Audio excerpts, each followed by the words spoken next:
한스, 자네 지금 제정신인가? 이건 학문이 아니야. 신성모독이라고. 독일 하이델베르크 대학 고고학부 학장실의 두꺼운 참나무 문 너머로 고함이 터져 나왔습니다. 창밖에는 억수 같은 비가 쏟아지고 있었고 번개가 칠 때마다 학장 슈나이더 교수의 일그러진 얼굴이 창백하게 빛났습니다. 바닥에는 제가 3년을 바쳐 집필한 논문 원고가 처참하게 흩뿌려져 있었습니다. 종이 한 장 한 장이 마치 제 살점처럼 느껴졌습니다. 하지만 저는 떨리는 입술을 깨물며 바닥에 떨어진 지도 한 장을 집어들어 교수님 눈앞에 다시 펼쳐 보였습니다. 교수님, 제발 눈을 뜨고 보십시오. 이건 제가 지어낸 소설이 아닙니다. 베를린 박물관 지하 수장고에서 잠자고 있던 스키타이 황금 유물, 그리고 우리 게르만 민족의 고대 무덤에서 나온 DNA 데이터가 가리키는 방향은 단 한 곳입니다. 저는 지도의 동쪽 끝, 작은 반도 국가를 손가락으로 가리켰습니다. 제 손끝은 미세하게 떨리고 있었습니다. 북유럽 신화의 발키리가 단순히 전사들을 이끄는 여신이 아니라 고대 동방 연방제국의 행정관인 발키리였다면요. 우리가 오딘의 후예라고 믿었던 역사가 사실은 저 먼 동쪽에서 말을 타고 대륙을 횡단해온 단군의 후예들과 섞여 있다면요. 알프스 산맥의 요들송과 한국의 민요 아리랑이 같은 음계를 공유하는 것이 과연 우연일까요? 교수의 눈동자가 심하게 흔들렸습니다. 그 역시 알고 있었습니다. 서양 중심의 역사관으로는 도저히 설명되지 않는 잃어버린 고리 미싱 링크들이 너무나 많다는 것을. 하지만 그것을 인정하는 순간 그가 평생 쌓아온 학문적 권위가 무너질 것이기에 그는 애써 고개를 저었습니다. 나가게. 자네는 미쳤어. 조선이라는 그 나라는 그저 중국의 속국이었을 뿐이야. 대제국, 연방, 헛소리 집어치워. 쫓겨나듯 건물 밖으로 나왔을 때 차가운 빗물이 제 뺨을 때렸습니다. 주머니 속 할머니가 유언처럼 남겨주신 차가운 청동 조각을 꽉 쥐었습니다. 학계에서 매장당한다 해도 상관없었습니다. 제 혈관 속에서 끓어오르는 이 뜨거운 피가 진실을 외치고 있었으니까요.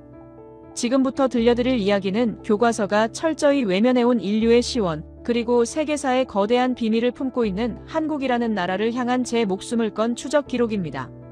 잊혀진 제국의 비밀을 함께 파헤치고 싶으시다면 좋아요와 구독을 눌러주십시오. 여러분의 관심이 묻혀있던 진실을 세상 밖으로 끌어내는 유일한 열쇠입니다. 그날 밤 저는 젖은 옷도 갈아입지 못한 채 밤새도록 짐을 꾸렸습니다. 목적지는 단 한 곳. 제 모든 의문을 풀어줄 유일한 땅, 대한민국. 모든 것은 5년 전 먼지 쌓인 할머니의 다락방에서 우연히 발견한 낡은 함 하나로부터 시작되었습니다. 안녕하십니까? 저는 독일 하이델베르크에서 고고학 및 비교 언어학을 연구하며 남들은 미친 짓이라 손가락질하는 인류 문명의 기원을 추적하고 있는 한스라고 합니다. 오늘 여러분께 털어놓을 이야기는 어쩌면 여러분이 알고 있던 상식을 송두리째 뒤흔들지도 모릅니다. 하지만 부디 끝까지 들어주십시오. 이것은 단순한 가설이 아니라 한 이방인이 자신의 뿌리를 찾아가는 과정에서 마주한 벅차오르는 진실에 관한 고백이기 때문입니다. 이야기의 시작은 5년 전, 유독 안개가 짙게 끼었던 11월의 어느 날이었습니다. 돌아가신 할머니의 유품을 정리하기 위해 저는 교회에 있는 오래된 본가를 찾았습니다. 삐걱거리는 나무 계단을 밟고 올라간 다락방은 곰팡이 냄새와 오래된 책 냄새가 뒤섞인 묘한 향기로 가득 차 있었습니다. 창문 틈으로 들어온 한 줄기 빛이 방구석에 놓인 낡은 오크나무 상자를 비추고 있었습니다. 무언가에 홀린 듯 상자를 열었을 때 빛바랜 흑백 사진들과 낡은 편지들 사이에서 검붉은색 벨벳 주머니 하나가 나왔습니다. 묵직했습니다. 조심스럽게 주머니 끈을 풀고 내용물을 손바닥 위에 쏟아냈을 때 저는 숨을 멈출 수밖에 없었습니다. 이건 대체 뭐지? 그것은 지름 10cm 정도의 청동 원반 파편이었습니다. 가장자리에는 녹이 슬어 푸르스름한 빛을 띠고 있었지만 그 뒷면에 새겨진 문양만큼은 마치 어제 새긴 듯 선명했습니다. 소용돌이치는 번개 문양, 그리고 그 중심에 위치한 다리가 3개 달린 기묘한 새의 형상. 독일의 전통 문양이나 켈트족의 상징과는 확연히 달랐습니다. 훨씬 더 역동적이고 훨씬 더 정교했습니다. 저는 돋보기를 꺼내 그 표면을 들여다보았습니다. 육안으로는 식별하기 힘들 만큼 미세한 수백 개의 선들이 기하학적인 패턴을 이루고 있었습니다. 순간 제 등줄기를 타고 알 수 없는 전율이 흘러내렸습니다. 마치 그 청동 조각이 살아있어서 제 손바닥에 온기를 빨아들이는 것 같았습니다. 할머니는 평생 독일을 떠난 적이 없는 분이신데 왜 이런 동방의 유물을 갑옷처럼 간직하셨을까? 학자로서의 호기심이 발동한 저는 그 유물을 연구소로 가져가 탄소 연대 측정과 성분 분석을 의뢰했습니다. 그리고 일주일 뒤 분석 결과지를 받아든 저는 제 눈을 의심해야만 했습니다. 분석 결과 기원전 2333년에서 기원전 1000년 추정. 주석과 아연의 합금 비율은 시베리아 및 만주, 한반도 북부의 청동기 문화와 99.8% 일치함. 독일의 한 가정집 다락방에서 나온 물건이 4000년 전 동아시아의 것이라니. 더 충격적인 것은 그 다음이었습니다. 할머니의 유품 속에 끼워져 있던 낡은 일기장에는 고대 독일어로 이렇게 적혀 있었습니다. 우리는 해가 뜨는 동쪽 아사달에서 왔다. 그곳은 신들이 사는 나라였고 우리 조상은 그곳에 하늘을 여는 사람들이었다. 아사달. 북유럽 신화에서 신들이 사는 곳을 뜻하는 아스가르드와 소름 끼치도록 유사한 발음. 저는 그날부터 미친 사람처럼 도서관에 처박혀 고대 문헌들을 파헤치기 시작했습니다. 서양의 주류 역사학계가 미개한 유목민이라 치부했던 스키타이, 훈족, 그리고 그 이전에 존재했던 동방의 거대한 문명에 대한 자료들을 닥치는 대로 읽었습니다. 그리고 하나의 거대한 가설에 도달했습니다. 고대에 존재했던 조선이라는 나라는 우리가 생각하는 작은 부족 국가가 아니라 마치 현대의 연방제 국가처럼 수많은 민족과 부족을 아우르는 거대한 시스템이었다는 것. 그리고 그 시스템의 일부가 서쪽으로 이동하여 유럽 문명의 뿌리가 되었을지도 모른다는 것. 확인해야 해. 내 눈으로 직접 보고 내 발로 그 땅을 밟아봐야 해. 그렇게 저는 무작정 한국행 비행기에 몸을 실었습니다. 12시간의 비행 끝에 도착한 인천국제공항. 비행기 문이 열리고 한국의 공기를 처음 마신 순간 저는 기묘한 안도감을 느꼈습니다. 낯선 이국 땅인데도 마치 오랜 여행 끝에 고향집 현관문을 연 것 같은 포근함. 입국 수속을 마치고 공항 로비로 나왔을 때 제 눈앞에 펼쳐진 광경은 미래 도시 그 자체였습니다. 거대한 통유리 너머로 쏟아지는 햇살, 바닥이 비칠 정도로 깨끗한 대리석, 그리고 그 위를 소리 없이 미끄러지듯 움직이는 안내 로봇들. 하지만 저를 가장 놀라게 한 것은 기술이 아니었습니다. 바로 사람들이었습니다. 목이 말라 들어간 공항 내 카페에서의 일이었습니다. 제 앞 테이블에 앉아있던 한 젊은 여성이 최신형. 노트북과 지갑이 든 가방을 테이블 위에 그대로 둔 채 화장실로 향하는 것이었습니다. 저는 제 눈을 의심했습니다. 저러다 훔쳐가면 어쩌려고. 여기는 공공장소잖아. 독일 베를린 중앙역이었다면 1분도 안 되어 누군가 채갔을 것입니다. 저는 혹시나 하는 마음에 그녀가 돌아올 때까지 저도 모르게 그 테이블을 감시하고 있었습니다. 하지만 지나가는 수많은 사람 중 그 누구도 그 비싼 물건에 눈길조차 주지 않았습니다. 5분 뒤 그녀는 아무 일도 없었다는 듯 커피를 마시며 노트북을 열었습니다. 그 순간 저는 머리를 한 대 얻어맞은 듯한 충격을 받았습니다. 이것은 단순히 치안이 좋은 수준이 아니었습니다. 사회 전체에 보이지 않는 거대한 신뢰의 그물망이 깔려있는 느낌. 어떻게 이런 일이 가능하지? 타인을 잠재적 범죄자가 아닌 이웃으로 믿는 이 본능적인 감각은 도대체 어디서 온 걸까? 어쩌면 이것 또한 고대 홍익인간 사상의 흔적이 아닐까 하는 생각이 스쳤습니다. 공항철도를 타고 서울로 이동하는 내내 저는 창밖에서 눈을 뗄 수 없었습니다. 빽빽한 아파트 숲과 최첨단 빌딩들이 즐비했지만 그 도시를 감싸고 있는 산들의 능선은 놀라울 정도로 부드러웠습니다. 독일의 산들이 남성적이고 위압적이라면 한국의 산들은 마치 어머니가 아이를 안고 있는 듯한 형상이었습니다. 서울역에 도착하자마자 저는 짐도 풀지 않고 곧바로 국립중앙박물관으로 향했습니다. 제 주머니 속에 있는 이 청동 조각의 형제를 찾기 위해서였습니다. 박물관 입구에 들어서자 압도적인 규모와 고요한 공기가 저를 맞이했습니다. 마치 신전에 들어선 기분이었습니다. 고조선실과 삼국시대실을 지나며 저는 숨이 가빠왔습니다. 금관의 화려함, 토기의 투박하지만 따뜻한 질감. 그러다 마침내 저는 발걸음을 멈췄습니다. 유리 진열장 안 조명을 받아 은은하게 빛나는 다뉴세 문경, 잔무늬 거울. 그것은 완벽했습니다. 제 주머니 속 녹슨 조각과는 비교도 안 될 만큼 온전한 형태였지만 그 속에 담긴 문양과 기법은 정확히 일치했습니다. 지름 21cm의 원안에 13,000개가 넘는 미세한 선들이 0.3mm 간격으로 그려져 있는 기적의 유물. 현대의 나노 기술로도 재현하기 어렵다는 그 초정밀 기술이 2500년 전 이 땅에서 만들어졌다는 사실에 전율이 일었습니다. 저는 홀린 듯이 유리창에 손을 대고 중얼거렸습니다. 찾았다. 드디어 찾았어. 할머니의 말씀이 맞았어. 그때였습니다. 제 뒤에서 누군가 낮고 깊은 목소리로 말을 걸어왔습니다. 그 거울은 단순히 얼굴을 비추는 도구가 아닙니다. 젊은이. 그것은 하늘의 마음을 비추는 도구지요. 소스라치게 놀라 뒤를 돌아보니 낡지만 품위 있는 회색 개량 한복을 입은 노신사가 지팡이를 짚고 서 계셨습니다. 희끗한 수염과 주름진 얼굴, 하지만 그분의 눈동자만큼은 청년처럼 맑고 강렬하게 빛나고 있었습니다. 마치 제 영혼을 꿰뚫어보는 듯한 눈빛이었습니다. 당신은 누구십니까? 서툰 한국어로 묻는 제 질문에 노신사는 빙그레 웃으며 유창한 영어로 답했습니다. 나는 그저 잊혀진 것들을 기억하려 애쓰는 늙은이일 뿐이라오. 하지만 자네가 그 거울을 보는 눈빛이 예사롭지 않아 말을 걸었네. 서양 사람들은 보통 이 거울의 기술에 감탄하지만 자네는 이 거울의 영혼을 보고 있는 것 같더군. 그분의 통찰력에 등골이 오싹해졌습니다. 저는 잠시 망설이다가 떨리는 손으로 주머니 깊숙이 넣어두었던 벨벳 주머니를 꺼냈습니다. 지금이 아니면 영영 기회가 없을 것 같다는 직감이 들었습니다. 선생님, 사실은 제가 보여드릴 것이 있습니다. 저 멀리 독일에서부터 이것의 주인을 찾아왔습니다. 제가 청동 조각을 꺼내 노신사의 손바닥 위에 올려놓는 순간 온화하던 그분의 표정이 순식간에 굳어졌습니다.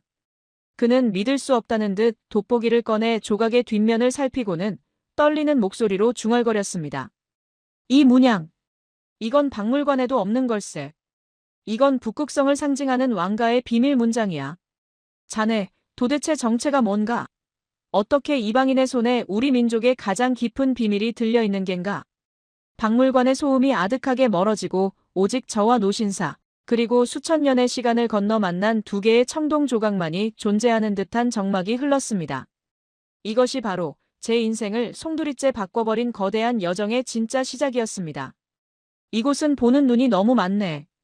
자네가 가진 그 물건은 함부로 꺼내 보일 것이 아니야. 나를 따라오게. 노신사는 주위를 경계하듯 둘러보더니 낮은 목소리로 속삭였습니다. 그의 목소리에는 거부할 수 없는 위엄이 서려 있었습니다. 저는 홀린 듯이 청동 조각을 다시 주머니 깊숙이 넣고 그의 뒤를 따랐습니다. 박물관을 빠져나오는 동안 제 심장은 마치 방금 전 본 다뉴세 문경의 13,000개 선처럼 복잡하고 빠르게 뛰고 있었습니다. 우리는 박물관 앞에 이촌역으로 향했습니다. 저는 노신사가 당연히 택시나 개인기사가 운전하는 검은 세단을 탈 것이라고 예상했습니다. 그의 옷차림이나 말투에서 느껴지는 기품은 분명 평범한 노인의 것이 아니었으니까요. 하지만 그는 자연스럽게 지하철 개찰구로 향했습니다. 한국의 지하철은 세계에서 가장 훌륭한 혈관이지. 꽉 막힌 도로 위에서 시간을 버리는 건 어리석은 짓이라네. 그가 지갑에서 카드를 꺼내 단말기에 대자 삑 하는 경쾌한 소리가 났습니다. 저는 뒤따라 들어가며 한국의 지하철 시스템에 다시 한번 감탄했습니다. 독일의 유반이나 영국의 튜브와는 비교조차 할 수 없는 청결함, 그리고 승강장 전체를 밀폐하여 안전을 보장하는 스크린도어 시스템. 하지만 저를 진정으로 놀라게 한 것은 기술이 아니라 문화였습니다. 퇴근 시간이 가까워져 열차 안은 꽤 붐볐습니다. 하지만 노신사가 들어서자마자 앉아있던 젊은 청년이 용수철처럼 튀어 일어나 자리를 양보하는 것이었습니다. 어르신, 여기 앉으세요. 노신사는 익숙한 듯 가볍게 목례를 하고 자리에 앉았습니다.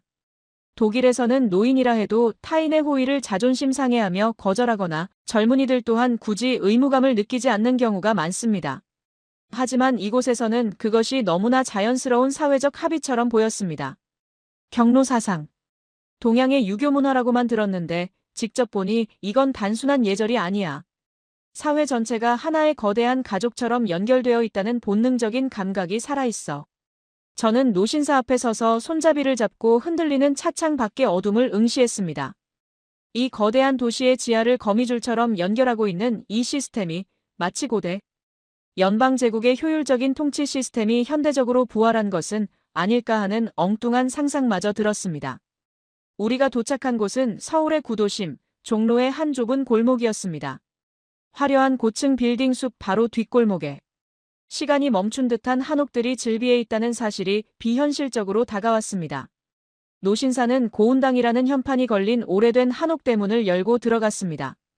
마당에는 정갈하게 다듬어진 소나무 한 그루와 작은 연못이 있었고 처마 끝에는 풍경이 바람에 흔들리며 맑은 소리를 내고 있었습니다.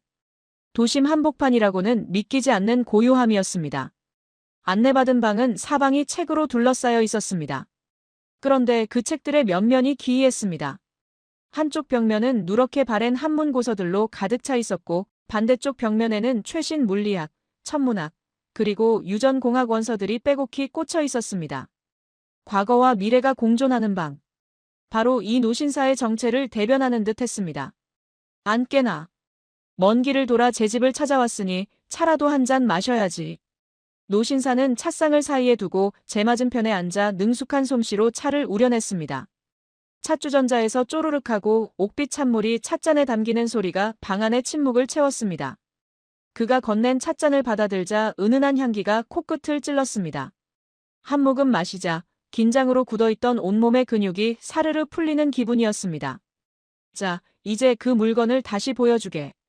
저는 주머니에서 벨벳 주머니를 꺼내 조심스럽게 탁자 위에 올려놓았습니다.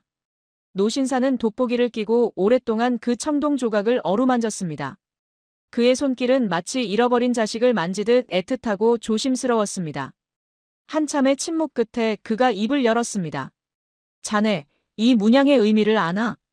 삼조고. 태양 속에 사는 세 발 달린 까마귀라고 알고 있습니다. 그건 껍데기만 아는 걸세. 왜 다리가 셋일까? 왜 하필 셋이냐는 말이야. 그의 질문에 저는 말문이 막혔습니다. 노신사는 제 눈을 똑바로 응시하며 말을 이었습니다. 숫자 3은 하늘, 땅, 그리고 사람을 뜻하네.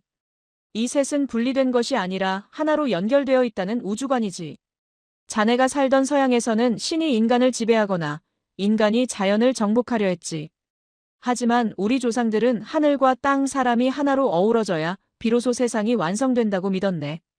이것이 바로 천지인 사상이야. 그는 잠시 차를 한 모금 마시고 벽에 걸려있던 낡은 지도를 펼쳤습니다.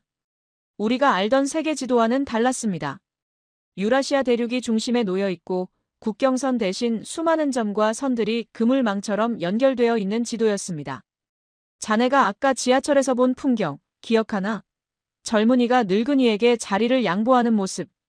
서양인의 눈에는 그저 친절로 보였겠지만 그것은 3000년 넘게 이어져 온 질서의 유전자가 발현된 걸세. 질서의 유전자요? 그렇네. 고대 조선은 자네가 생각하는 것보다 훨씬 거대했어. 단순히 영토가 넓었다는 뜻이 아니야. 그들은 12개의 연방으로 이루어진 거대한 합중국이었네. 자네의 고향인 독일, 그리고 헝가리, 몽골, 터키. 이 모든 민족의 뿌리에 칸 혹은 한이라 불리는 공통된 지도자의 칭호가 남아있는 게 우연 같나? 머릿속에서 번개가 치는 듯 했습니다. 독일어로 황제를 뜻하는 카이저, 러시아의 차르, 그리고 로마의 카이사르. 이 모든 단어의 어원이 중앙아시아의 유목.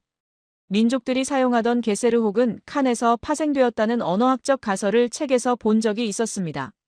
설마 제 조상들이 그 연방의 일원이었다는 말씀입니까?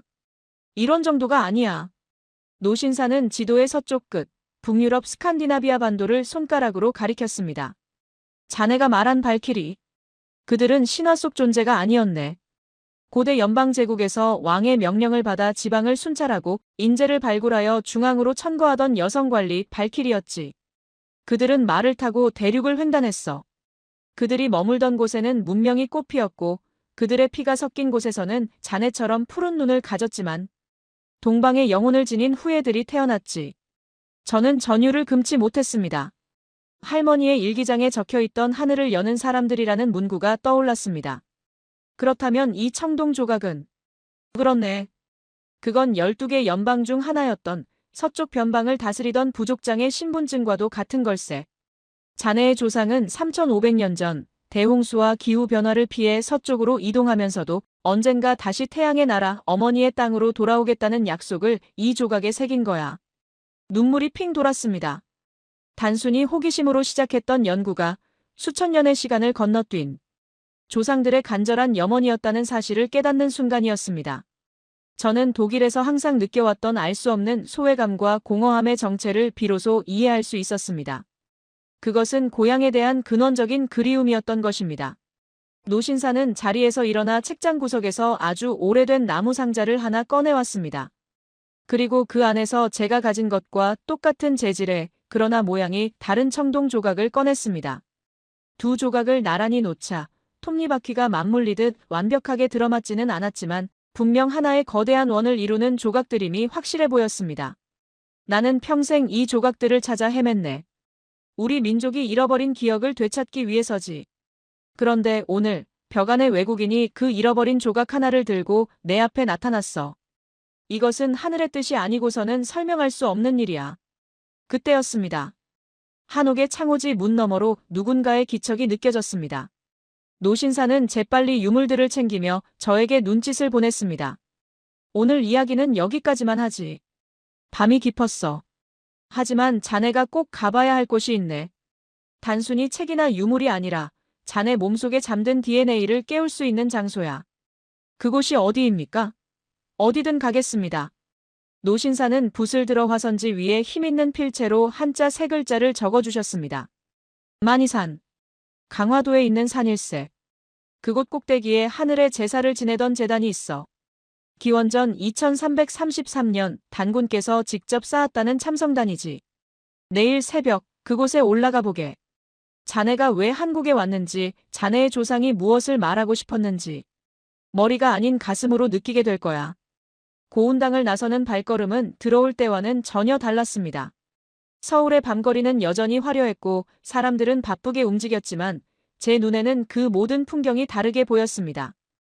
길거리에 늘어선 24시간 편의점의 불빛은 어두운 밤길을 밝히는 등대처럼 느껴졌고 늦은 시간에도 술에 취해 비틀거리는 사람을 부축해주는 시민들의 모습에서는 홍익인간, 널리 인간을 이롭게 하라의 무의식적인 실천이 엿보였습니다. 독일이나 유럽에서는 개인주의가 최고의 가치로 여겨집니다. 남에게 피해를 주지 않고 나도 피해를 받지 않는 것. 하지만 이곳 한국의 공기 속에는 우리라는 보이지 않는 접착제가 흐르고 있었습니다. 와이파이가 도시 전체를 덮고 있는 것처럼 정이라는 따뜻한 네트워크가 사람들을 연결하고 있는 나라. 택시를 타고 숙소로 돌아오는 길, 저는 창밖의 한강을 바라보며 생각에 잠겼습니다. 강물에 비친 도시의 불빛들이 마치 12개 연방의 횃불처럼 일렁였습니다. 나는 내일 4000년 전의 조상을 만나러 간다. 숙소에 돌아와 침대에 누웠지만 잠이 오지 않았습니다. 노신사가 준 차의 효능 때문인지 아니면 각성된 정신 때문인지 머릿속은 수정처럼 맑았습니다. 저는 노트북을 켜고 만이산 참성단에 대해 검색해 보았습니다. 놀랍게도 그곳은 단순한 등산로가 아니었습니다.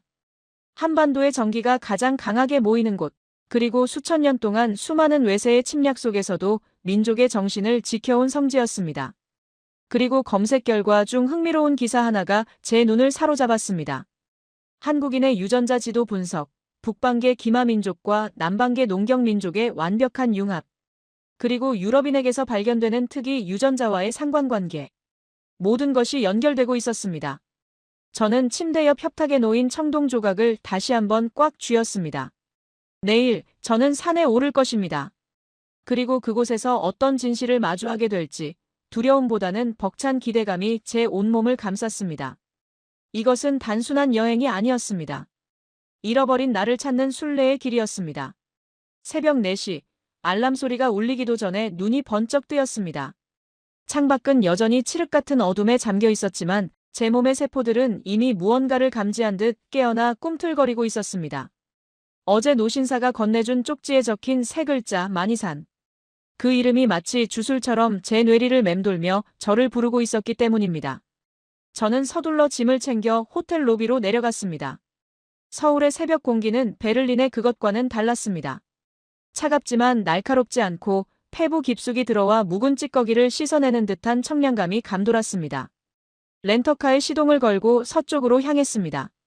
텅 빈 올림픽대로를 질주하는 동안 오른쪽으로 흐르는 한강은 가로등 불빛을 받아 검은 비단처럼 일렁이고 있었습니다. 내비게이션이 가리키는 강화도는 서울에서 불과 1시간 남짓한 거리였지만 그곳으로 향하는 길은 마치 타임머신을 타고 시공간을 거슬러 올라가는 통로처럼 느껴졌습니다. 강화대교를 건널 때 차창을 조금 열자 짭조름한 바다 냄새와 함께 비옥한 흙내음이 훅 끼쳐왔습니다. 그것은 생명의 냄새이자 수천 년 전 대륙을 호령하던 제 조상들이 말을 타고 달릴 때 맡았던 바로 그 원초적인 대지의 숨결이었습니다. 만이산 입구 주차장에 도착했을 때는 동이 트기 전이었음에도 불구하고 이미 수많은 차량이 들어차 있었습니다. 저는 그 광경에 적지 않게 당황했습니다. 독일에서 산행이란 고독한 자신과의 싸움이자 인적이 드문 곳에서 자연과 1대1로 마주하는 행위입니다. 하지만 이곳은 달랐습니다. 형형색색의 등산복을 입은 사람들이 삼삼오오 모여 몸을 풀고 웃음꽃을 피우며 산행 준비를 하고 있었습니다. 그들의 표정에는 비장함 대신 소풍을 앞둔 아이 같은 설렘이 가득했습니다. 이른 새벽부터 이렇게 많은 사람이 움직이다니. 한국인들의 이부지런함과 역동성은 도대체 어디서 나오는 걸까?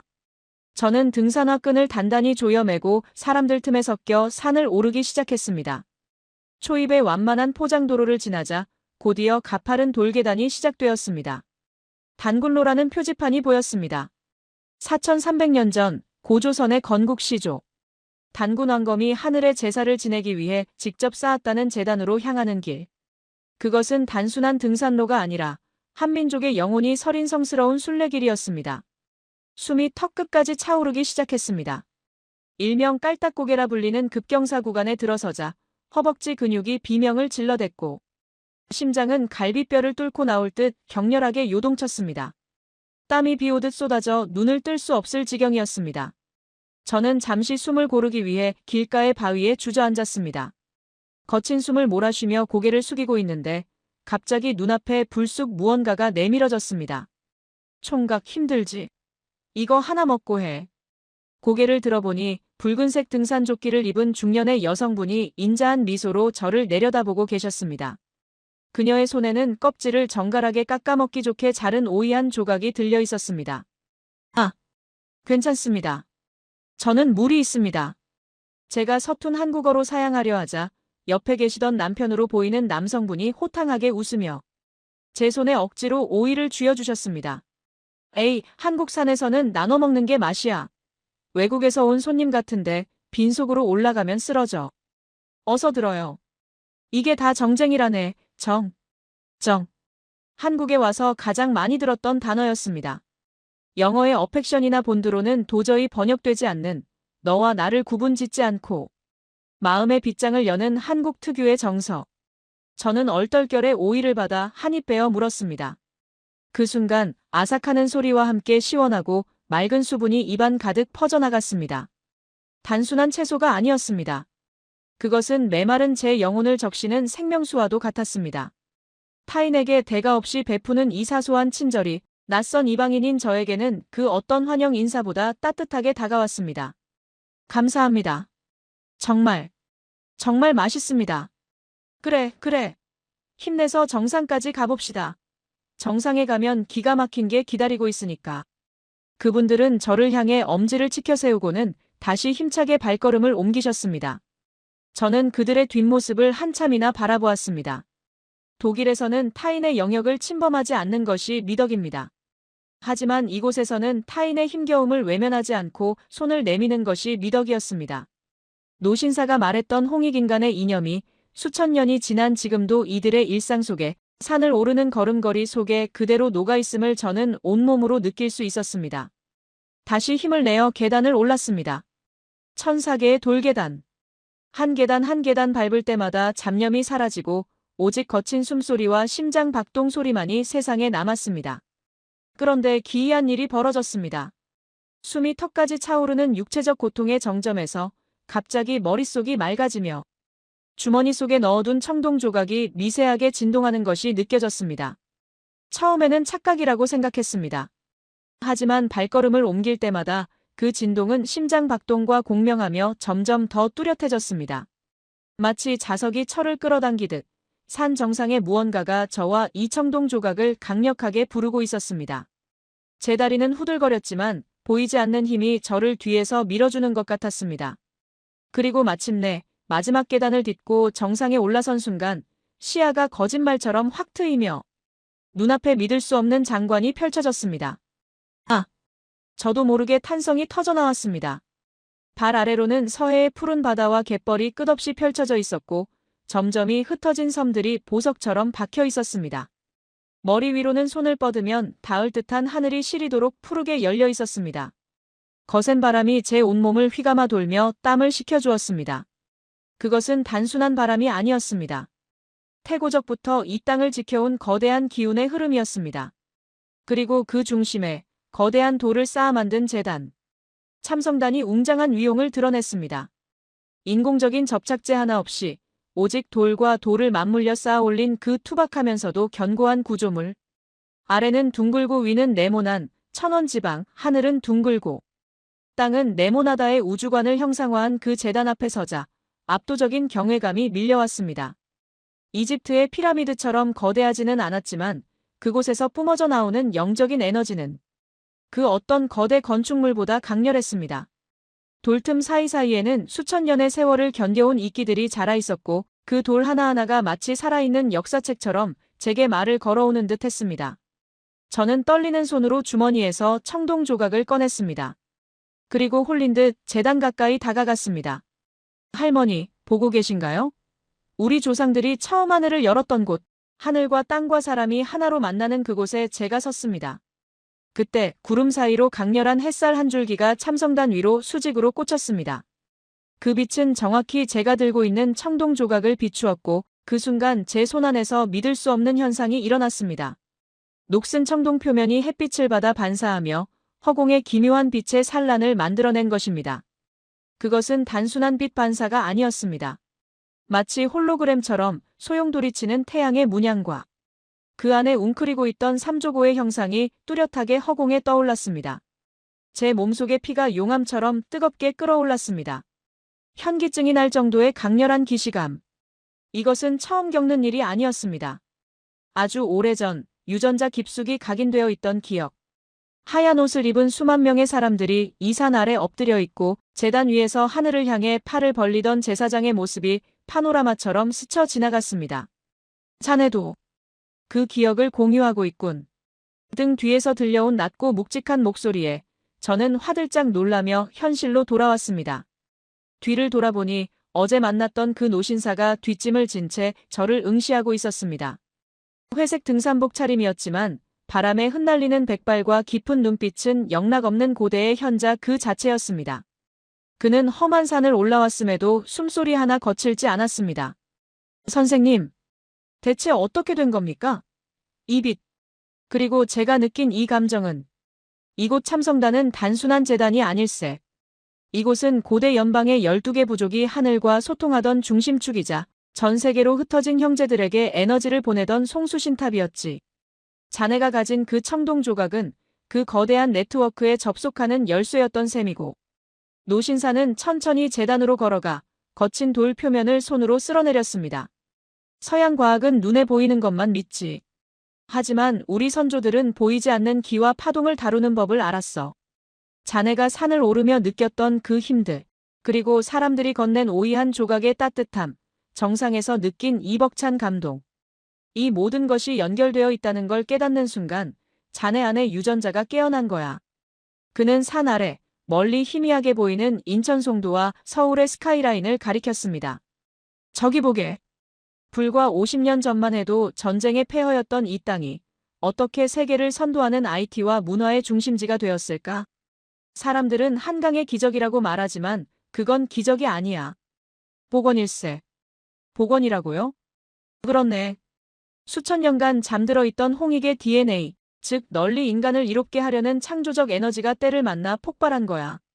반도체 회로를 그리는 한국인의 손끝, 전 세계를 춤추게 하는 K-팝의 리듬. 그 모든 것의 원류가 바로 3500년 전 이곳 만이산에서 하늘을 열며 맹세했던 그 정신에서 나온 것이지. 머리를 한 대 얻어맞은 듯한 충격이었습니다.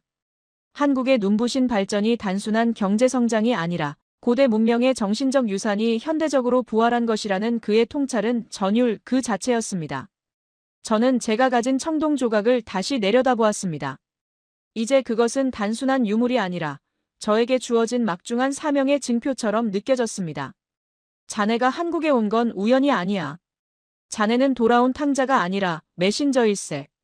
서양의 차가운 물질 문명에 지친 그들에게 동방의 뜨거운 생명력과 상생의 지혜를 전해주게. 그것이 자네의 조상이 4000년 동안 그 조각을 지켜온 이유야. 노신사의 말씀이 끝나는 순간 산 정상에 있던 등산객들이 일제히 야호를 외치기 시작했습니다. 수백 명의 목소리가 하나로 합쳐져 거대한 파동이 되어 서해 바다로 뻗어나갔습니다. 저도 모르게 가슴 깊은 곳에서 뜨거운 것이 울컥 치솟았습니다. 저 함성, 저 에너지.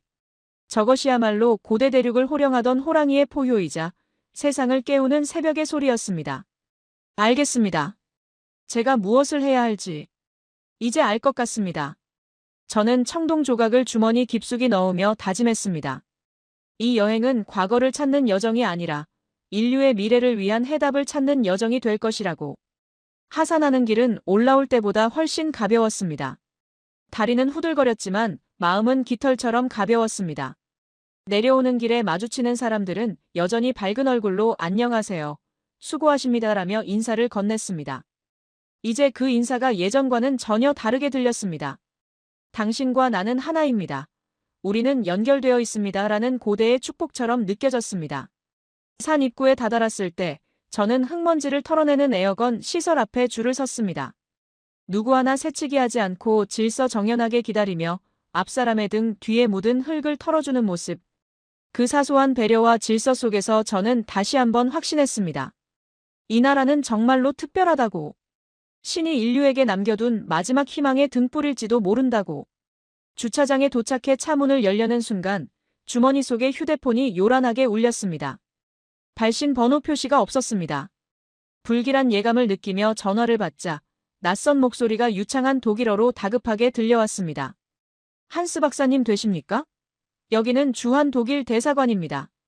베를린 본국으로부터 1급 긴급 전문이 도착했습니다. 귀하께서 발견하신 유물과 관련하여 지금 전 세계 학계가 발칵 뒤집혔습니다. 당장 저희와 만나주셔야겠습니다. 심장이 쿵하고 내려앉았습니다. 베를린에서 무슨 일이 벌어진 것일까요? 슈미트 교수가 제 가설을 인정한 것일까요? 아니면 저를 영원히 매장하려는 음모가 시작된 것일까요? 수화기 너머로 들리는 목소리는 떨리고 있었습니다. 저는 마니산 정상을 다시 한번 올려다보았습니다.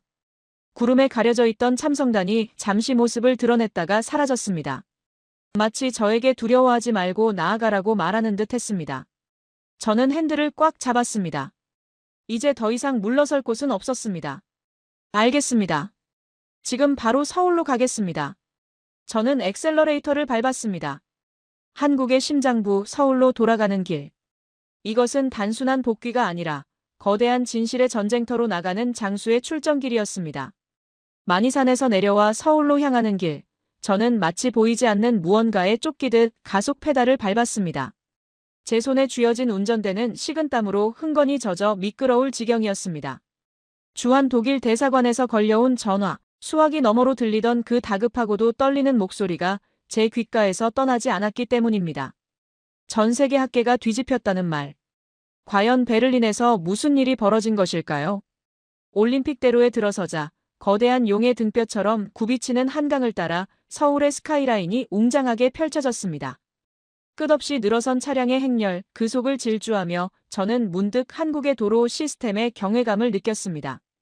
톨게이트를 지날 때마다 속도를 줄일 필요 없이 하이패스 차로를 통해 쌩하고 통과하는 차들. 독일의 아우토반이 속도의 자유를 상징한다면 한국의 도로는 막힘없는 흐름을 상징하는 듯 했습니다. 좁은 국토에 수많은 차가 엉켜있지만 거대한 IT 시스템이 혈류를 조절하듯 교통 흐름을 통제하고 있었습니다. 흐름. 그래, 이 나라는 모든 것이 흐르고 있어. 정보도 물류도 그리고 사람의 생명도. 단 1초의 정체도 허용하지 않으려는 이 강박적인 효율성이 어쩌면 오늘날의 한국을 만든 힘일지도 몰라. 서울역 맞은편 붉은색 벽돌이 인상적인 서울 스퀘어 빌딩. 주한 독일 대사관에 도착하자마자 보안 요원들이 저를 기다리고 있었다는 듯 신속하게 엘리베이터로 안내했습니다. 공기는 납처럼 무거웠고 복도를 걷는 제 발소리만이 정막을 깨고 있었습니다. 대사관 회의실의 육중한 문이 열리자 클라우스 대사와 베를린 훔볼트 대학에서 급파된 고고학자 슈타이너 박사가 심각한 표정으로 앉아 있었습니다. 테이블 위에는 각종 위성 사진과 고해상도의 유물, 사진들이 어지럽게 널려 있었고 팽팽한 긴장감이 감돌았습니다. 오셨군요, 한스 박사. 앉으세요. 서로는 생략하겠습니다. 상황이 아주 기이하게 돌아가고 있습니다. 대사는 인사도 없이 테이블 중앙에 놓인 태블릿 PC를 제 쪽으로 밀었습니다. 화면 속에는 독일 남부 울창한 숲으로 뒤덮인 검은 숲 지역의 한 발굴 현장 사진이 떠 있었습니다. 비가 내리는 숲속 흙투성이 구덩이 속에 무언가가 번쩍이고 있었습니다. 어제 새벽 폭우로 인한 산사태가 검은 숲의 비공개 구역을 덮쳤네. 그리고 그곳에서 무너져 내린 흙더미 사이로 고대의 석실분 하나가 모습을 드러냈지.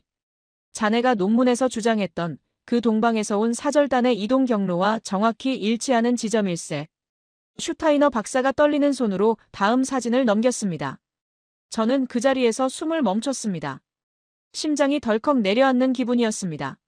사진 속에는 3000년의 세월을 견딘 청동검 한 자루가 놓여 있었는데 그 검의 손잡이 끝부분 장식이 제 주머니 속에 있는 청동 조각과 완벽하게 일치하는 문양, 바로 삼조고였습니다. 이건 말도 안 돼. 더 충격적인 건 그 다음일세. 탄소 연대 측정 결과 이 검의 제작 시기는 기원전 1200년경. 그리고 검을 쥐고 있던 유골의 DNA를 긴급 분석해보니 전형적인 아리아인이 아니라 현대 한국인과 유전적 형질이 99.9% 일치하는 북방계 몽골로이드 남성으로 밝혀졌어. 회의실 안에 침묵이 흘렀습니다. 에어컨 소리조차 들리지 않을 만큼 완벽한 정적. 서양 역사의 심장부인 독일 깊은 산속에서 고대 한국인의 무덤이 발견된 것입니다. 그것도 왕족이나 최고위 사제금만이 가질 수 있는 신성한 삼조고 문양의 검을 쥔 채로. 한스 박사, 자네의 가설이 틀리지 않았어. 고대의 발키리라 불리던 존재들은 신화 속 여신이 아니라 실제로 말을 타고 유라시아를 횡단해 우리 땅의 문명을 전파했던 동방의 칸들이었어. 우리가 오딘의 후예라고 믿었던 역사의 절반은 사실 저 먼 동쪽 조선에서 온 형제들의 이야기였던 거야. 슈타이너 박사의 목소리는 물기에 젖어 있었습니다. 학자로서 평생 믿어온 신념이 무너지는 고통과 새로운 진실을 마주한 환희가 뒤섞인 표정이었습니다. 그렇다면 이제 학계는 인정할 수밖에 없겠군요. 인정이 문제가 아니네. 이 사실이 공표되면 서양 사학계는 그야말로 붕괴야. 교과서를 전부 다시 써야 해. 그래서 자네에게 묻고 싶은 게 있네. 자네가 한국까지 가져간 그 반쪽 조각. 그것이 혹시 이 모든 퍼즐을 완성할 마지막 열쇠인가? 저는 떨리는 손으로 주머니에서 벨벳 주머니를 꺼냈습니다. 그리고 그 안에서 청동 조각을 꺼내 테이블 위에 올려놓았습니다. 태블릿 화면 속 청동검의 손잡이 부분, 그 비어있는 홈의 모양과 제 조각의 형태를 대조해 보았습니다. 딱 하고 맞물리는 듯한 시각적 전율. 그 순간이었습니다. 극도의 긴장과 흥분, 시차 적응 실패, 그리고 새벽부터 이어진 마니산 등반의 극심한 피로가 쓰나미처럼 한꺼번에 제 몸을 덮쳤습니다. 갑자기 눈앞이 하얗게 전멸하더니 심장이 미친 듯이 불규칙하게 뛰기 시작했습니다. 가슴을 쇠망치로 내리치는 듯한 끔찍한 통증. 박사. 한스 박사. 왜 그래? 의무관 불러. 대사의 다급한 외침이 아득하게 멀어지며 시야가 검게 물들었습니다. 저는 의식을 잃고 차가운 바닥으로 쓰러졌습니다. 마지막 순간까지도 저는 청동 조각을 쥔 손을 놓지 않으려 안간 힘을 썼습니다. 환자분, 제 목소리 들리세요? 눈 좀 떠보세요. 눈을 떴을 때는 눈부신 LED 조명 아래였습니다. 하얀 가운을 입은 의료진들이 제 주변을 둘러싸고 일사불란하게 움직이고 있었습니다.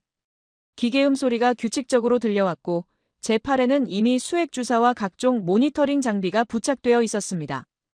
여기가 어디지? 독일 병원인가?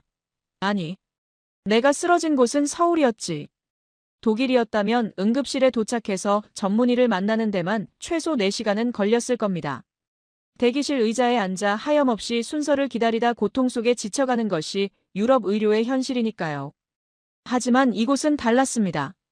제가 정신을 차리자마자 젊고 날카로운 눈매의 의사가 제 눈에 펠라이트를 비추며 상태를 확인했습니다. 급성 심근경색 전조 증상인 변이형 협심증과 극심한 탈수 증세로 실신하셨습니다. 다행히 골든타임을 놓치지 않고 15분 만에 병원에 도착해서 바로 조치를 취했습니다. 지금 MRI랑 혈관 조영술 촬영 다 끝났고 AI가 분석한 결과 보고 있습니다. 네, MRI를 벌써 찍었다고요? 제가 기절한 지 얼마나 됐습니까? 약 2시간 정도 지났습니다. 저는 제 귀를 의심했습니다. 독일에서는 비응급 MRI 촬영을 예약하려면 3개월을 기다려야 하고 응급 상황이라 해도 결과를 판독하는데 며칠이 걸립니다. 그런데 제가 기절해 있던 그 짧은 2시간 사이에 이송부터 정밀 검사, 판독까지 모든 과정이 끝났다는 것이 믿기지 않았습니다. 이것은 속도의 차원이 아니었습니다. 시간을 압축하는 마법과도 같았습니다. 의사 선생님은 침대 옆 벽면에 설치된 대형 터치스크린에 제 뇌와 심장 혈관 사진을 3D로 띄웠습니다. 혈관 하나하나가 선명하게 보였습니다. 여기 보시면 관상동맥이 스트레스로 인해 일시적으로 강하게 수축했습니다. 다행히 혈전은 없어서 스텐트 시술까진 안 해도 됩니다. 약물 치료로 충분해요. 그런데 한스 환자분의 유전자 정보가 좀 흥미롭네요. 의사 선생님의 말에 저는 정신이 번쩍 들었습니다. 특이하다니요? 저희 병원은 응급 환자의 쇼크 방지를 위해 최신 유전자 분석 시스템을 돌리는데요. 환자분의 유전자 마커에서 서양인에게서는 거의 발견되지 않는 알파7 형질이 강하게 나타납니다. 이건 주로 고대 북방계 기마민족의 유골에서나 발견되는 추위와 고통에 대한 내성이 극도로 강하고 회복력이 일반인보다 5배 빠른 전사의 유전자예요. 이 유전자가 아니었다면 심장이 멈췄을 수도 있었습니다. 온몸에 소름이 돋았습니다. 할머니의 유품, 마니산에서의 영적인 체험, 독일에서 발견된 유골, 그리고 제 몸속의 DNA까지 모든 것이 하나의 거대한 진실을 향해 수렴하고 있었습니다. 저는 정말로 8,000km를 건너 돌아온 그들의 후예였던 것입니다. 일반 병실로 옮겨진 후 저는 또 한 번의 충격을 받았습니다. 간호사들이 수시로 들어와 제 상태를 체크하는데 그들의 태도가 너무나 헌신적이었습니다. 독일 병원의 사무적이고 차가운 태도와는 차원이 달랐습니다. 한스님, 춥지는 않으세요? 이불 더 드릴까요? 식사는 죽으로 준비해드렸어요. 속 편하실 거예요. 보호자가 없으셔서 걱정되시죠? 저희가 가족처럼 챙겨드릴 테니 걱정 말고 주무세요. 그것은 단순한 직업의식이 아니었습니다. 아픈 사람을 긍휼히 여기는 마음, 한국인들이 측은지심이라 부르는 그 따뜻한 정서가 최첨단 의료 현장에서도 그대로 살아 숨쉬고 있었습니다. 퇴원 수속을 밟을 때 저는 엄청난 병원비를 각오하고 신용카드를 꺼냈습니다. 앰뷸런스, 대학병원 응급실, MRI, CT, 특수 유전자 검사, 그리고 1인실 입원까지. 미국이었다면 2만 달러, 약 2,600만 원은 좋게 나왔을 것이고 독일이라도 복잡한 보험 처리 과정과 적지 않은 본인 부담금이 발생했을 겁니다. 하지만 원무과 직원이 건넨 청구서를 보고 저는 제 눈을 비벼야 했습니다. 저기, 계산이 잘못된 것 같습니다. 0이 하나 빠진 것 아닙니까? 한스님은 외국인이시지만 여행자 보험이 적용되셨고 응급의료수가가 적용되어서 본인 부담금은 이 정도입니다. 약값 포함해서 48만 원입니다. 48만 원. 350유로 남짓한 돈.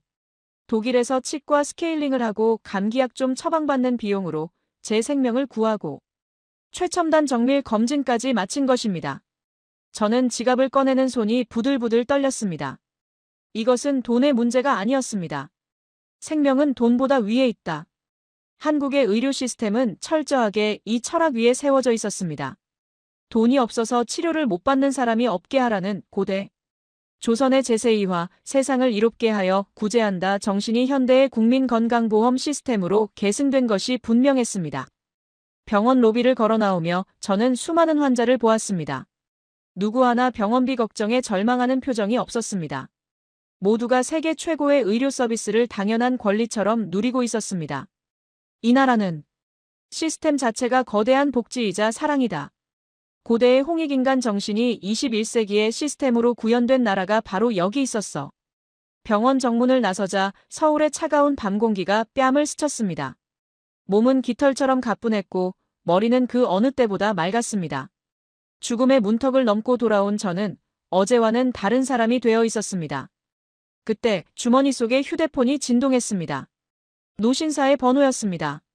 몸은 좀 괜찮은가, 젊은이? 선생님, 어떻게 하셨습니까? 자네의 기가 급격하게 흐트러지는 걸 느꼈네. 하지만 걱정 안 했어. 한국의 의사들은 세계 최고의 손기술을 가진 현대의 치유사들이니까. 그들은 단순히 병을 고치는 게 아니라 사람을 살리는 걸 천직으로 알지. 노신사의 목소리는 따뜻하면서도 힘이 있었습니다. 이제 마지막 관문이 남았네. 자네가 가진 그 반쪽과 독일 검은 숲에서 발견된 반쪽의 비밀이 하나로 합쳐져야 비로소 봉인이 풀릴 거야. 내일 아침 국립중앙박물관 지하 수장고로 오게. 대사관 측과 박물관장에게는 내가 이미 손을 써뒀네. 지하 수장고. 말씀이십니까? 그래. 그곳에 진짜 비밀이 잠들어 있네. 일반인에게는 절대 공개되지 않는 인류 역사의 블랙박스가. 자네가 그 문을 열어야 해. 전화를 끊고 서울의 밤하늘을 올려다보았습니다. 네온사인에 가려 별은 잘 보이지 않았지만 제 가슴 속에는 12개의 별이 찬란하게 빛나고 있었습니다. 나는 살았습니다. 한국이라는 나라가, 한국의 의사들이, 그리고 이 땅의 위대한 시스템이 나를 살렸습니다.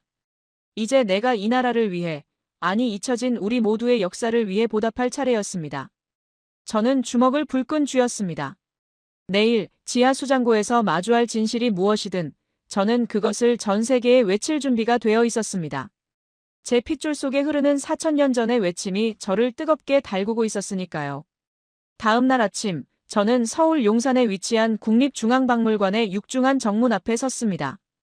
전날 밤 한숨도 자지 못했지만 피로감은커녕 온몸의 세포 하나하나가 곤두서 있는 듯한 예민한 감각에 사로잡혀 있었습니다. 평소라면 수많은 관람객으로 북적였을 시간이지만 오늘은 분위기가 달랐습니다. 박물관 입구에는 검은 정장을 입은 보안 요원들이 배치되어 있었고 저는 일반 관람객이 들어가는 본관 입구가 아닌 관계자들만이 출입할 수 있는 비공개 구역으로 안내되었습니다.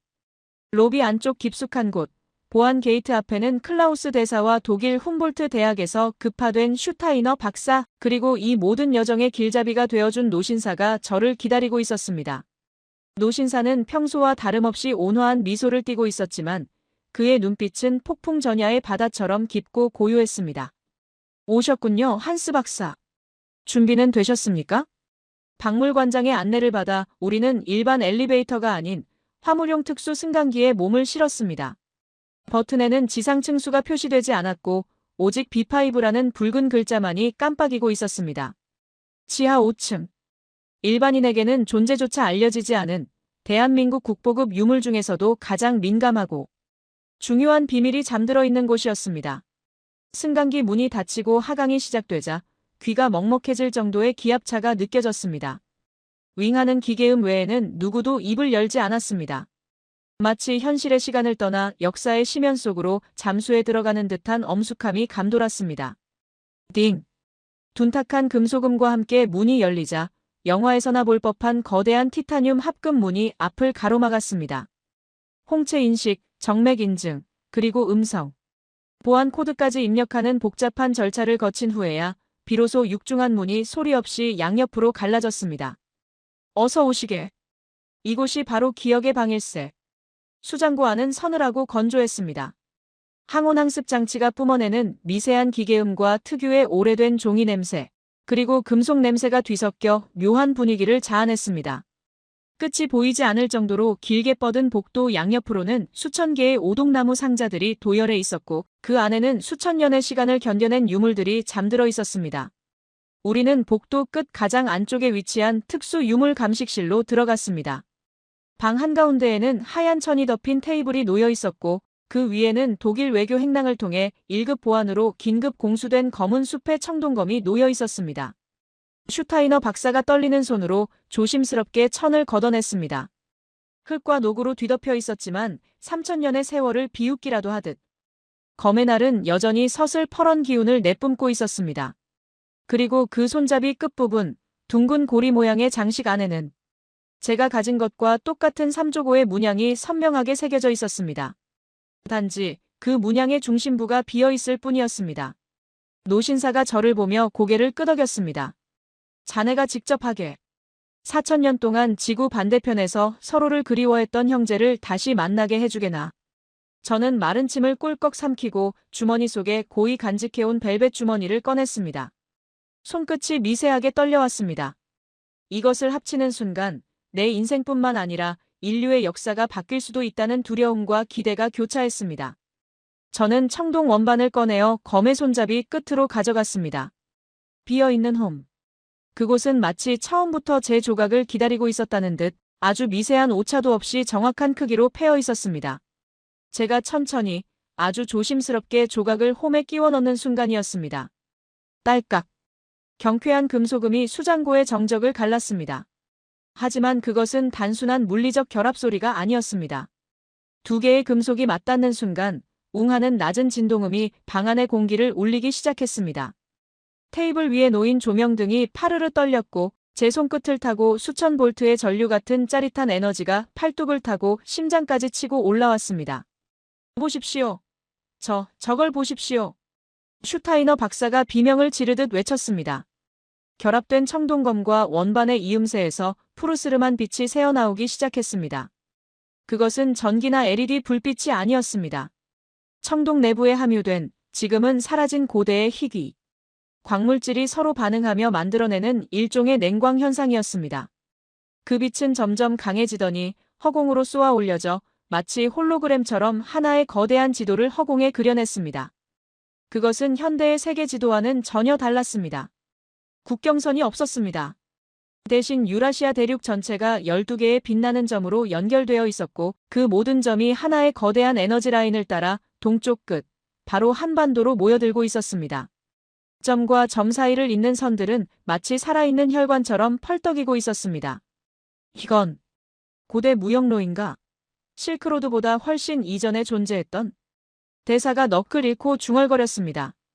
그때 노신사가 낮고 엄숙한 목소리로 입을 열었습니다. 아니요, 대사님. 이것은 무역로가 아니라 생명의 길입니다. 12개의 연방 국가들이 서로의 문명과 기술, 식량, 그리고 혈통을 나누던 평화의 네트워크지요. 보세요. 저기 빛나는 점들을. 몽골의 울란바토르, 카자흐스탄의 알마티, 튀르키예의 앙카라, 헝가리의 부다페스트, 핀란드의 헬싱키, 그리고 자네의 고향인 독일 베를린까지. 노신사의 손가락이 지도를 따라 움직일 때마다 해당 지역의 빛이 더욱 강렬하게 타올랐습니다. 이 모든 나라가 조선이라는 어머니의 품 안에서 형제처럼 연결되어 있었음을 보여주는 결정적인 증거입니다. 우리는 정복하고 지배하는 제국이 아니었습니다. 서로를 살리고 돕는 가족이었습니다. 빛으로 그려진 지도 위에서 텍스트 같은 기호들이 떠올랐습니다. 그것은 제가 평생을 바쳐 연구해온 고대룬 문자와 한반도의 고대 문자인 가림토 문자가 섞인 형태였습니다. 저는 홀린 듯 그 문자를 해석해 나갔습니다. 입 밖으로 나오는 해석은 제 의지가 아니라 제 안에 잠든 DNA가 읽어내는 것만 같았습니다. 하늘의 뜻을 받들어 널리 인간을 이롭게 하라. 우리는 비록 천재지변으로 흩어지나 우리의 피는 기억할 것이다. 해가 뜨는 동쪽 어머니의 땅이 다시 빛을 발하는 날 전 세계에 흩어진 12개의 별들이 하나로 돌아오리라. 세상에. 신이시여. 저는 그 자리에 주저앉고 말았습니다. 뜨거운 눈물이 뺨을 타고 흘러내렸습니다. 이것은 단순한 유물이 아니었습니다. 고대 제국이 기후변화와 재난으로 멸망하기 전 후대에게 남긴 간절한 타임캡슐이자 인류가 다시 분열과 전쟁으로 고통받을 때를 대비해 남겨둔 해답지였습니다. 독일인인 제가, 아니 우리 게르만 민족의 조상들이 그토록 찾아 헤맸던 아사달, 바랄라, 이상향은 신화 속의 장소가 아니었습니다. 바로 이곳, 대한민국이었습니다. 우리는 정복자가 아니라 문명을 전파하고 언젠가 다시 고향으로 돌아오겠다고 맹세했던 순례자의 후예였던 것입니다. 슈타이너 박사는 안경을 벗고 눈물을 훔쳤습니다. 한스 박사, 우리가 틀렸네. 아니, 우리가 너무 오만했어. 서양 문명이 독자적으로 발생했다는 그 좁은 시각이 우리 눈을 가리고 있었어. 문명의 빛은 항상 동방에서 이곳에서 시작되고 있었어. 수장고에서의 그 신비로운 체험은 약 10분간 지속되다 서서히 사라졌습니다. 하지만 그 방에 있던 우리 모두의 가슴 속에는 영원히 꺼지지 않을 불꽃이 심어졌습니다. 지상으로 올라오는 엘리베이터 안에서 저는 노신사에게 물었습니다. 선생님, 이제 저는 무엇을 해야 합니까? 이 사실을 당장 전 세계에 알려야 하지 않겠습니까? 노신사는 인자한 미소로 저를 바라보며 고개를 저었습니다. 서두르지 말게. 진실은 강요하는 것이 아니라 스며드는 것일세. 자네는 이미 답을 알고 있어. 한국에서 직접 보고 듣고 느낀 것들. 그것이 바로 현대에 되살아난 고대의 증거들이야. 박물관 로비로 나오자 견학 온 수많은 유치원 아이들이 노란 병아리처럼 줄을 지어 지나가고 있었습니다. 선생님, 안녕하세요. 아이들은 낯선 외국인인 저에게도 배꼽 인사를 하며 해맑게 웃었습니다. 친구의 손을 꼭 잡고 넘어지면 일으켜주고 과자를 나눠 먹는 아이들. 예전 같았으면 그저 귀여운 풍경으로만 넘겼을 그 모습이 이제는 전혀 다르게 보였습니다. 저 아이들의 눈동자 속에 4000년 전 대륙을 호령하던 기상이 서려 있었습니다. 친구들과 어깨동무를 하고 챙겨주는 저 본능적인 모습 속에 홍익인간의 DNA가 살아 숨쉬고 있었습니다. 이 아이들은 자신들이 얼마나 위대한 유산을 물려받았는지 아직 모를 것입니다. 하지만 언젠가 그 잠재력이 폭발할 때 대한민국은 다시 한번 세계 정신 문명의 중심에 서게 될 것임을 저는 확신했습니다. 그날 이후 제 인생은 완전히 바뀌었습니다. 저는 독일로 돌아가는 비행기 표를 취소했습니다. 하이델베르크 대학에는 사직서를 냈습니다. 동료 교수들은 저를 미쳤다고 했지만 저는 상관없었습니다. 저는 서울의 한 대학에서 초빙 교수로 일하며 제2의 인생을 시작했습니다. 저는 요즘 매일매일 한국이라는 나라에 감탄하며 살고 있습니다. 외국인의 눈으로 보는 한국은 고대 연방제국의 시스템이 현대기술과 만나 완벽하게 부활한 미래 도시 그 자체입니다. 늦은 밤 노트북과 지갑을 카페 테이블 위에 두고 화장실을 다녀와도 아무도 가져가지 않는 도덕성. 이것은 강력한 법 때문이 아니라 타인을 내 가족처럼 여기는 고대의 신뢰. 자본이 남아있기에 가능한 기적입니다. 지구 반대편에서 주문해도 다음날 새벽이면 문 앞에 도착하는 경이로운 새벽 배송. 이것은 4000년 전 유라시아 대륙을 촘촘하게 연결했던 고조선의 물류 네트워크인 역참 제도가 최첨단 IT 기술을 입고 부활한 것입니다. 그리고 무엇보다 위기가 닥쳤을 때 보여주는 한국인들의 단결력. IMF 때 장롱 속 금을 꺼내 나라를 구하고 태안기름 유출 사고 때 수십만 명이 달려가 도를 닦고 팬데믹 때 마스크를 나누던 그 모습. 서양에서는 개인의 자유를 외치며 폭동이 일어날 때 한국인들은 우리의 안전을 위해 기꺼이 불편을 감수했습니다. 이것은 전체주의가 아닙니다. 나보다 우리를 먼저 생각하는 인류가 진화의 마지막 단계에서 도달해야 할 가장 높은 수준의 정신, 바로 홍익입니다. 어제 저녁 노신사에게서 문자가 한 통 왔습니다. 꽃이 피면 나비는 오게 되어 있네. 자네가 그 첫 번째 나비일세. 이제 곧 수만 마리의 나비가 동쪽으로 날아올 거야. 저는 지금 서울 남산타워에 올라 12개의 불빛처럼 빛나는 한강의 다리들을 내려다보며 이 글을 마칩니다. 저 불빛들은 꺼지지 않을 것입니다. 아니, 이제 막 전 세계를 향해 켜지기 시작했습니다. 전 세계가 전쟁과 갈등, 바이러스와 기후위기로 신음하는 지금 인류는 간절하게 새로운 대안을 찾고 있습니다. 자본주의의 탐욕도 사회주의의 통제도 답이 되지 못했습니다. 그리고 저는 확신합니다. 그 해답이 바로 이곳, 오래된 미래인 한국에 있다고. 저는 한스입니다. 독일에서 태어났지만 제 영혼의 국적은 대한민국입니다. 그리고 이제 저는 제 잃어버린 형제들에게 이 위대한 비밀을 전하러 갑니다. 8000km를 돌아 4000년의 시간을 건너 제가 마침내 집으로 돌아왔듯이 이 영상을 보는 여러분도 언젠가 여러분 안의 한국을, 그 뜨거운 연결의 기억을 발견하게 될 것입니다. 부디 당신의 핏줄 속에 흐르는 그 위대한 기억을 잊지 마십시오. 당신은, 그리고 우리는 생각보다 훨씬 더 위대한 존재입니다. 여러분, 오늘 한스 박사의 이야기 끝까지 함께 해주셔서 정말 감사합니다. 영상을 보시는 동안 혹시 가슴 한구석이 찌릿하거나 설명할 수 없는 뜨거움이 느껴지진 않으셨나요? 그건 단순한 기분 탓이 아닙니다. 오늘 우리가 나눈 이야기는 소설 같은 형식을 빌렸지만 그 뼈대가 되는 역사적 논리는 매우 날카롭고 구체적인 사실들에 기반하고 있기 때문입니다. 오늘 이야기를 통해 우리가 꼭 기억해야 할 3가지 학문적 포인트를 정리해드리겠습니다.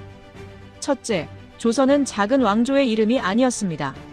학계 일각에서는 고대 조선을 현대의 미국이나 소비에트 연방처럼 주신, 주잔이라 불리던 거대한 다민족 연방 시스템으로 해석합니다.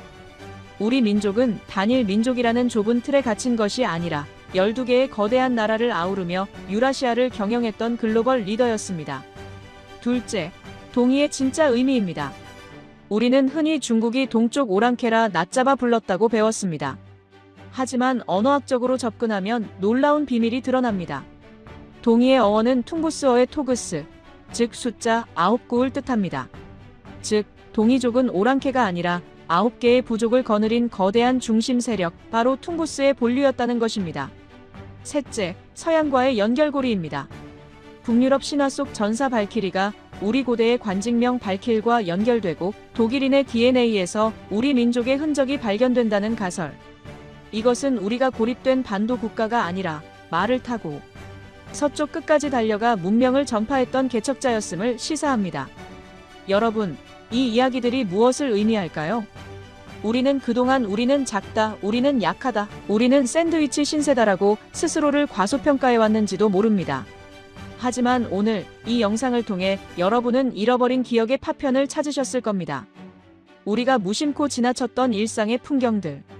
지하철에서 노약자에게 자리를 양보하는 예의, 카페에 노트북을 두고 다녀도 아무도 가져가지 않는 도덕성, 위기가 닥치면 너 나 할 것 없이 돕고 보는 그 뜨거운 홍익의 DNA. 이 모든 것은 우연이 아닙니다.